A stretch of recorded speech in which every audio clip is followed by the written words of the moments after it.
코로나 시대를 이겨내는 공격적 방법론이 많이 나와요. 그건 이제 뭐 한계된 시간에서 다 말씀드릴 수 없고 몇 가지 성경을 여러분에게 소개하려고 하는데, 먼저 야고보서 1장 26절을 우리 함께 같이 읽어 보겠습니다. 시작. 누구든지 스스로 경건하다 생각하며 자기 혀를 제갈 물리지 아니하고 자기 마음을 속이면 이 사람의 경건은 헛것이라. 아멘. 저는 마스크 쓸 때마다 이 말씀을 암송합니다. 마스크 쓸 때마다 그래, 내 입 관리 잘해야지. 예수 믿고 구원받은 사람은 감사할 것밖에는 없다는 거예요. 이 입으로 죄 지으면 안 된다는 거예요. 그런데 예수 믿고 구원받았다는 우리들이 입만 열면 원망하고 불평하고 비판하고 정죄하고 남의 말 있는 거 없는 거 끄집어내어 다 나쁜 말하고, 그건 안 된다는 거야. 그럼 마스크 쓸 때마다 내가 제갈 물리지 못한 날을 살아왔구나 하고 입 관리 잘해야 되겠다는 마음을 가지는 거예요. 이게 코로나 시대에 역설적으로 이겨내는 방법이에요, 이게. 아멘. 또 하나 읽어보겠습니다. 야고보 4장 8절 말씀 시작. 하나님을 가까이 하라. 그리하면 너희를 가까이 하시리. 죄인들아 손을 깨끗이 하라. 두 마음을 품은 자들아 마음을 성결하게 하라. 아멘. 손을 깨끗이 하라. 손 씻을 때마다 이 코로나19의 바이러스를 씻어내는 것이잖아요. 그럴 때마다 우리 예수 믿는 성도들은 내가 이 손으로 얼마나 많은 죄를 지었던가 씻어야지. 내가 이 손으로 형제를 얼마나 힘들게 했던가, 이 손으로 주의 종들을 향하여 얼마나 난파했던가, 그런 마음을 가지고 죄인들아 손을 씻으라 할 때에 코로나19의 그 바이러스가 걱정되는 것이 아니라 내가 지은 죄를 씻는 마음을 가질 때 더 역설적인 은혜가 우리에게 임하게 될 줄로 믿습니다. 요한 1서 5장 21절 말씀을 또 한번 읽어보겠습니다. 시작. 자녀들아 너희 자신을 지켜 우상에게서 멀리하라. 오늘 또 제가 와서 우리 원로 장로님, 우리 권사님, 집사님 이 안아주고 싶은 마음이 막 불꽃처럼 타오는데 안아줄 수가 없는 게라. 이미 더 거리 지켜라 라는 것 때문에 이럴 때마다 우리가 공격적이며 역설적인 신앙생활은 거리를 멀리하는 이 코로나19 시대를 살면서 그래 맞아, 우상을 멀리해야 되겠다. 아멘. 우상이 뭐예요? 하나님이 뭐 하시는 모든 게 우상이야. 돌부처 앞에만 절하는 게 아니고 하나님이 이뻐하지 아니하는 것이 우상이라면은 그것을 이런 때에 더 멀리 할 수 있는 마음을 가질 때에 은혜가 더하게 될 줄로 믿습니다. 그리하면 하나님도 우리와 가까이 하게 하시는 줄로 믿습니다. 우리가 이 시대를 살면서 언제나 절체절명의 질문이 주어져요. 하나는 하나님 말씀에 순종하며 살 것인가? 아니면 자기 소욕대로 세속적으로 살 것인가? 이거는 창세부터 지금까지 우리 앞에 놓여져 있는 예수냐 바라바냐 하는 갈림길에 있는 것과 똑같은 이치예요. 다를 바 없어요. 그런데 오늘 우리가 하나님을 믿는 믿음의 사람으로 살면서 예수로 말미암아 구원받은 백성으로 살면서 하나님의 말씀에 따라서 사는 것이 아니라 자기 소욕을 따라서 세속적으로 산다면은 그건 안 된다는 거야. 아멘 좀 하소. 안 되는 거예요, 그건요. 그런데도 우리가 그렇게 살아가는데 오늘 우리의 아픔이 있다는 것입니다. 왜 그러냐는 거예요. 근원적인 질문을 우리가 기억을 해야 되는데, 창세기 3장 9절 말씀에 아담아 네가 어디 있느냐라고 했거든요. 4장 10절에 가인아 네가 무엇을 했느냐 묻거든요. 16장 8절에 하가라 네가 어디서 와서 어디로 가느냐. 이건 근원적인 하나님의 인간사의 출발의 질문입니다. 내가 어디 있는지, 내가 지금 무엇하고 있는지, 내가 어디로 가고 있는지, 이 질문에 답을 할 수 있는 사람이어야 어떤 상황에서도 믿음으로 파손되지 아니하는 은혜 안에 살게 될 줄로 믿습니다. 그런데 이걸 하지 아니하는 사람들로 인하여 사회도 교계도 가정도 무너지고 파괴된 일들이 우리 주변에 얼마나 많이 있습니까? 저와 여러분이 지금 이 자리에 앉아 계시는 것 자체가 이 믿음 있는 사람인 줄로 믿습니다. 정말 아멘이지요? 근데 중요한 질문이 있어요. 아멘 한 사람들인데 왜 교회 공동체가 시끄러울까? 그죠? 정말로 믿음으로 산다고 고백하고 말씀에 순종하며 내 소욕대로 세속적인 삶이 아닌 말씀 중심으로 산다는 우리들이잖아요. 아멘이잖아요. 근데 그런 아멘 하는 사람들이 모인 우리들 가운데 왜 분쟁이 있고 분열이 있고 갈등이 있냐는 거예요. 오늘 말씀의 주제가 그 말씀에 대한 답을 주고 있는 거예요. 말씀 제목처럼 내 발에서 신을 벗으라. 아멘. 예, 우리 한번 따라 합시다. 하나님, 오늘 또 말씀을 통하여 하나님 앞에서 내 발에 신을 벗겠습니다. 아멘. 여기에 진심으로 아멘 할 수 있어야 답게 사는 거예요. 신을 벗으란 말은 재차 설명하지 않아도 다 아실 줄로 믿습니다. 나는 아무것도 없다는 거예요. 종이라는 거예요. 애굽 문화가 창달하게 되어집니다. 동시에 반대로 히브리 민족들의 고통도 창궐해집니다. 이 두 길이 있어요. 애굽의 문화가 창달할 때 이스라엘 백성들의 고통은 그만큼 비례하여 무거워지는 거예요. 이 히브리 민족들의 고통의 소리가 하나님에게 상달됐어요. 하나님이 들으시고 430년 만에 모세라는 한 사람을 통하여 히브리 민족을 자유민족이 되게 하시는 역사가 출애굽의 역사란 말이에요. 내용은 다 아는 거니까 그냥 간단하게 설명하면은 하나님이 모세란 한 아이를 탄생시키는데 그때가 언제냐? 애굽의 백성들의 고통이 절정에 이를 때, 히브리 민족의 고통이 절정에 이를 때, 애굽의 문화가 창달할 때에 하나님께서 모세를 등장시키는 겁니다. 그러니까 말씀 보게 되어지면은 출애굽기 1장 12절 말씀에 학대가 심할수록 학대를 받을수록 이스라엘 백성들은 좀 더 번성하니라 되어 있단 말이에요. 이게 참 중요한 말이거든. 애굽의 바로가 이스라엘 백성을 학대하면 할수록 이스라엘은 번성하더라는 거예요. 코로나 시대에 이 말씀을 영감으로 받으시기 바랍니다. 코로나19가 우리의 삶의 모든 걸 다 치고 들어올지라도 예수 믿는 성도의 삶은 번성합니다. 아멘. 어떤 환경 가운데서도 이 믿음을 지키는 교회는 살아남는 거예요. 그런 면에서 볼 때 우리 교회가 얼마나 감사합니까?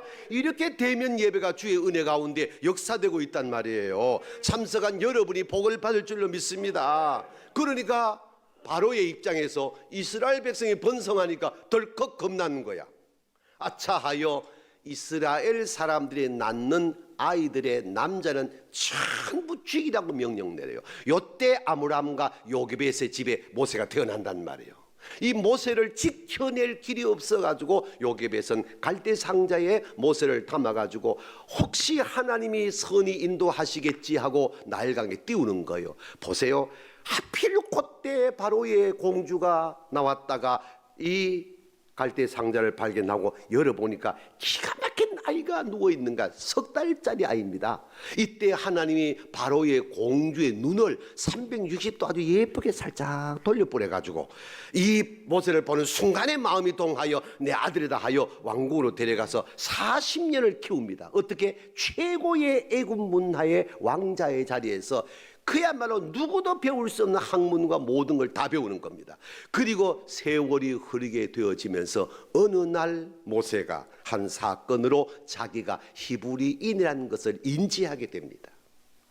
여기서 중요한 메시지가 주어집니다. 아하, 내가 바로의 왕자가 아니라 히브리인이구나. 이걸 깨닫게 되는 순간부터 모세는 갈등하잖아요. 그럼 어떡할 거냐? 바로의 공주의 아들로 왕자로 살아갈 거냐?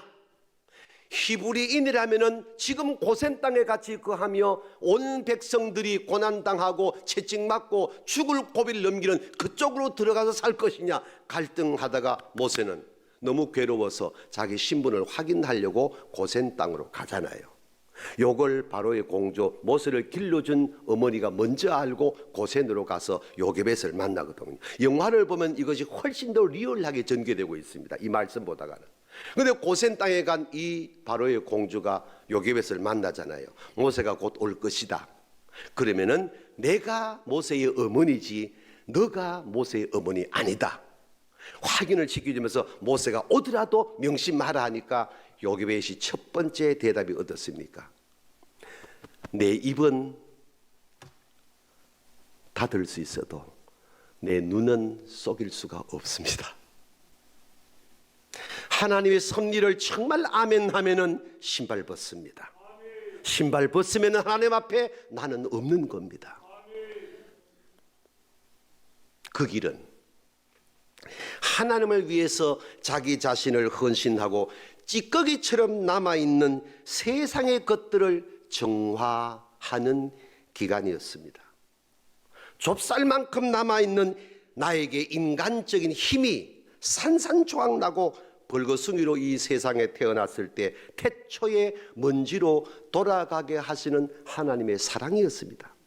새로운 사명을 주시고 행하게 하시려고 그때는 내 힘이 아닌 오직 하나님의 힘으로만 하게 하시기 위한 자기 힘을 산산조각내는 기간이 지난 6년 기간이었습니다.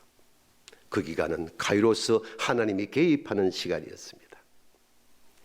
여러분, 그게 우연일까요? 아닙니다. 하나님의 섭리입니다. 인간적으로 볼 때 모세는 광야에서 100% 살 수 없습니다. 그런데 미디안으로 가거든요. 이드로의 딸들을 만나거든요. 십보라와 결혼하거든요. 40년 동안 이드로의 양을 치거든요. 이게 우연일까요? 아닙니다. 하나님의 섭리입니다. 그러다가 어느 날 호렙산에 불꽃 보고 다가가 하나님과 대면합니다. 모세야 모세야, 예, 제가 여기 있습니다. 너는 거룩한 땅에 서 있다. 내 발에서 신을 벗으라. 아멘. 샬레알레카. 이 말씀 앞에 모세가 황급히 엎드려 신을 벗습니다. 다시 말하면 너는 아무것도 없다. 너의 힘은 아무것도 없다. 너의 힘으로 할 수 있는 것은 아무것도 없다. 너는 여전히 종이다. 그리고 하나님이 그 모세에게 은혜를 입혀 주셔서 40년 동안 쳤던 이드로의 양을 쳤던 그 지팡이를 바꾸어서 히브리 민족을 인도하는 지팡이가 되게 하십니다. 40년 왕궁 생활하고 40년 이드로의 양을 치고 40년 히브리 민족을 이끌었던 모세의 여정에서 여러분은 무엇을 느낍니까? 하나님은 살아계십니다. 여러분이 우연히 여기 앉아 계시는 것 같지만 그렇지 않습니다. 하나님이 여러분을 여기 인도하셨고 여전히 축복의 자리에서 예배를 드리게 되는 줄로 믿습니다. 여기서 중요한 관점 하나 놓치면 안 됩니다. 그렇게 해서 모세는 다시 돌아가서 이드로의 양을 치던 지팡이로 하나님의 백성을 인도하는 하나님의 지팡이를 잡고 바로에게 가서 10가지 재앙을 통하여 드디어 430년 노예 생활을 하던 히브리 민족을 구원해 냅니다. 그리고 가나안 땅을 향해 갑니다. 할렐루야. 여러분 묵상해 보십시오. 이스라엘 민족 사이에 있어서 모세는 감사할 것밖에 없는 사람 아닙니까? 그렇죠? 이스라엘 백성들에게 모세는 은혜 입은 밖에 없습니다. 그런데 왜 이스라엘은 모세를 그렇게 대항했을까요?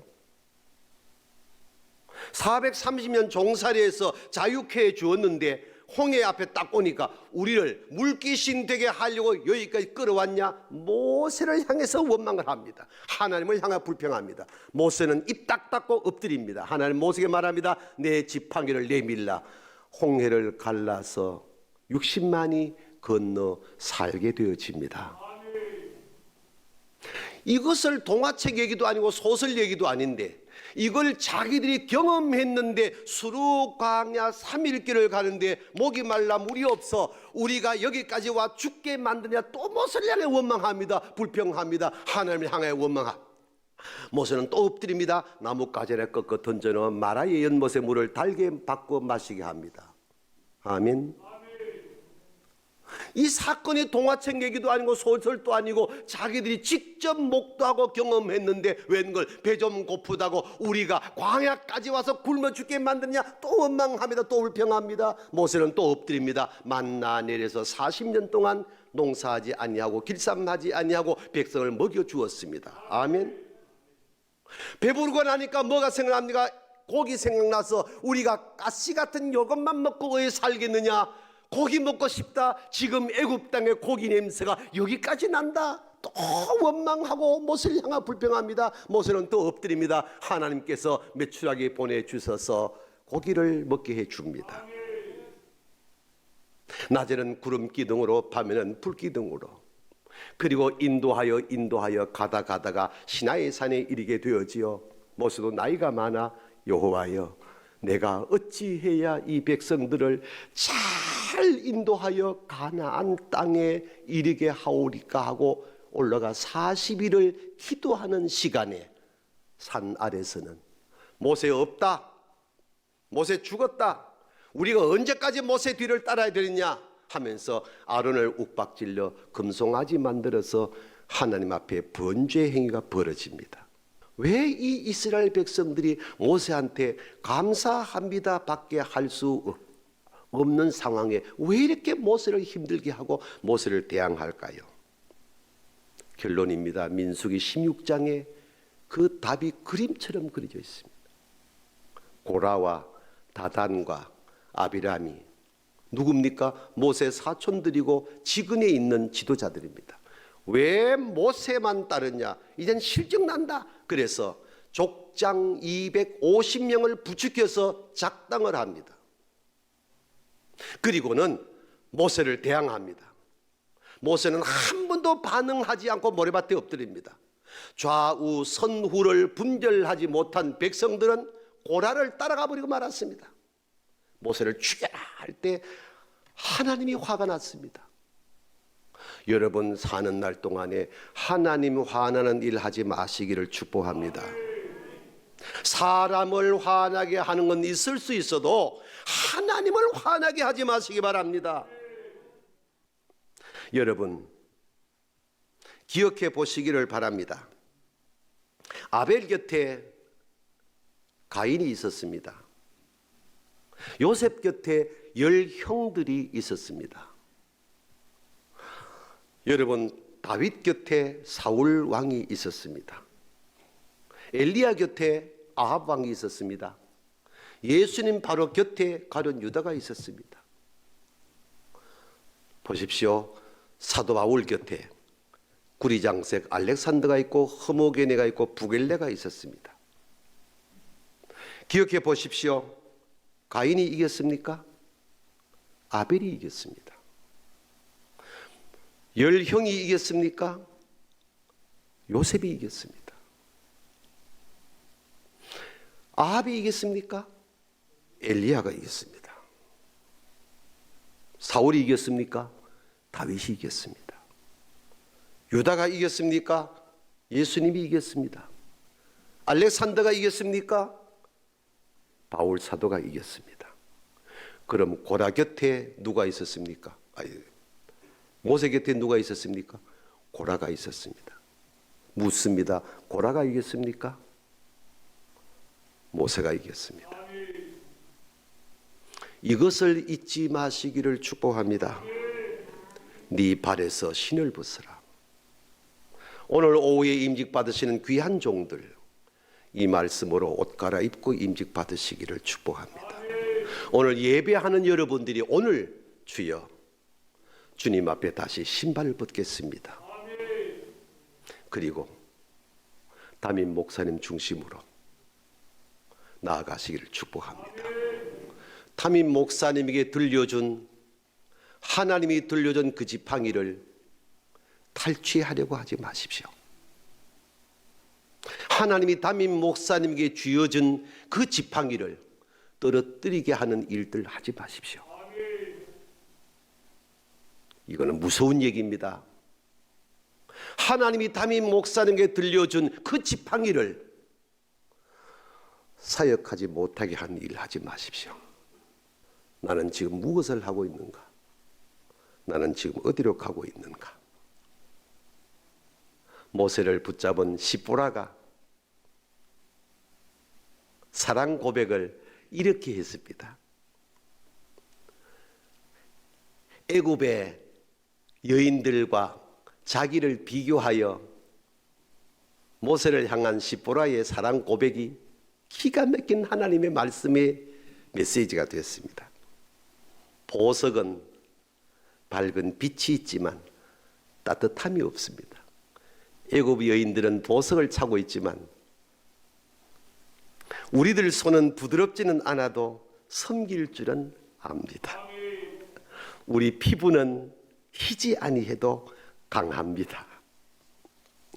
입술은 밉게 생겨도 진실을 말합니다. 번쩍이는 옷은 못 입지만 명예는 옷을 입고 있습니다. 우리 천막은 초라하지만 아이들은 행복하게 살고 있습니다. 우리가 남에게 주는 것은 적어도 우리가 가진 모든 것은 줄 압니다. 전부를 채워주지는 못하지만은 지난날 추억을 우리는 추억하며 질투하지는 않습니다. 왜? 사랑은 생명이니까요. 우리 교회가 이 사랑 덩어리로 73년을 왔습니다. 이 사랑 덩어리를 회파하는 악한 영들이 더 이상 우리 교회를 어지럽게 하는 일이 없도록 기도합니다. 우리들의 후손들이 가나안 땅에 들어간 여호수아와 갈렙 같은 아름다움의 걸음을 걸어갈 수 있는, 어제도 여전히 오늘도 여전히 내일도 여전히 그 나라 향하여 가는 우리 교회인 줄로 믿습니다.